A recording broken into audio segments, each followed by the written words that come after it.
It's okay, I can't see a thing. Completely blind. Yeah. Pardon me if I chew my lips through this interview. Great color of the jacket. Thank you.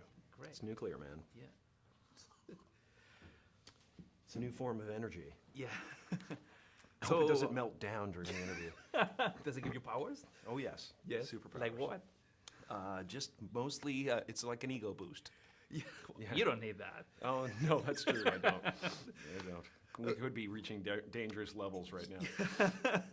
So what did you find when you began to enter the realm of magicians? Well, they're totally arrogant. It's like they go, abracadabra, you're stupid. But I think they have to be a little bit, you know. They're such an interesting breed. They're very different. I think they're loners, you know. You can imagine them as kids, like just in their room, sealed off from the world, trying to do something. They all want to be the Wizard of Oz, you know. It's like it's kind of an interesting world to spoof, you know. Mm-hmm. Yeah, David Blaine did a trick for me one time in Miami. He was like doing sleight of hand in a crowd, and I was amazed, and it was incredible. But my comedian friend of mine was standing in the crowd, and when the applause died down, he yelled, "Burn the witch!" like that, which I thought was a great heckle for a magician. Well, try that at David Copperfield's show. So, did you like watching magic beforehand? Yeah, I like it, but it annoys me as well. Why? Because they won't let me know how it's done. But you know now. Huh? No, not really. No, they let me see a couple of little things, but you know, I didn't. I wasn't that kind of magician. You know, my stuff was kind of like oddly different. Yeah, so I didn't learn how to saw a person in half or anything like that. Mm-hmm. Yeah. It's just as well.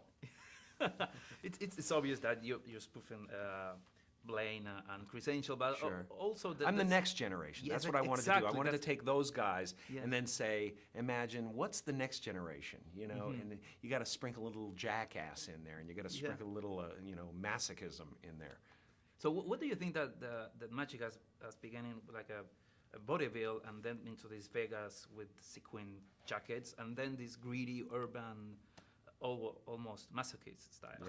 Yeah. Why? Well, I think, you know, he's got to get in however he can, you know? He's got to be, you know, everybody's trying to find a niche for themselves. And some people carve a niche in the ditch, you know?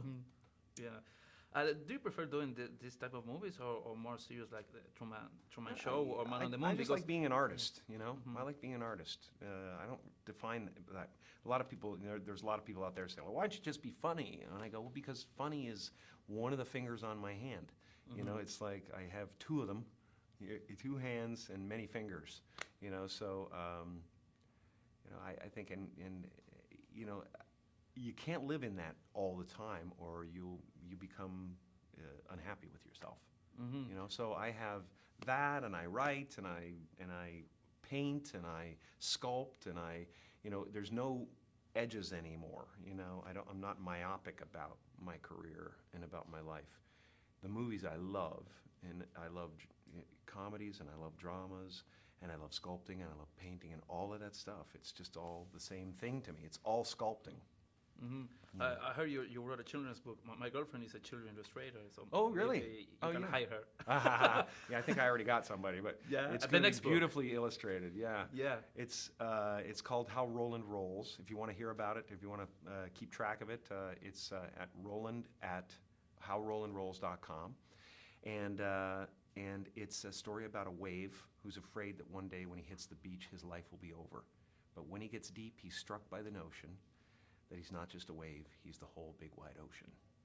So it's a metaphysical children's book. It deals with a lot of serious issues in a really childish way. And I think people are really going to like it. You know, the kids are going to love it, and parents are going to go to bed feeling a little safe for themselves. You know?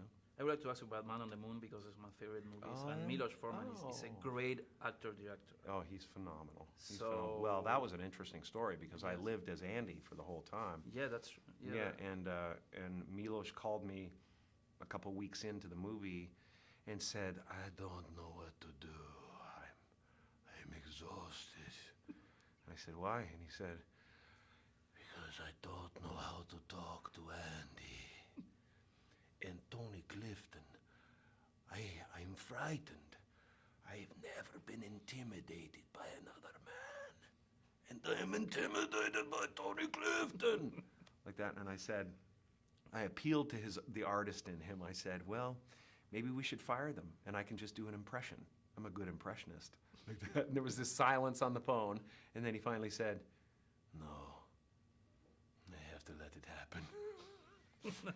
I have to go through with this. But what was funny was like a week later, he had learned how to talk to Andy, and he had learned how to talk to Tony. He had learned their politics, and it was amazing. And then their relationship was really cool, but he got yelled at a lot by Tony. You know, Tony, he would come up and say, Tony, I know that you know much better than I do, but if you could just come in through the door and then pick up the thing, and Tony would go, all right, yeah, all right, Christ, you know, kind of thing. He would like get really very angry. Okay, thank you very much. Thanks a lot. One of my favorite movies. Oh, favorite cool. directors. Oh, wonderful, wonderful. You should have won.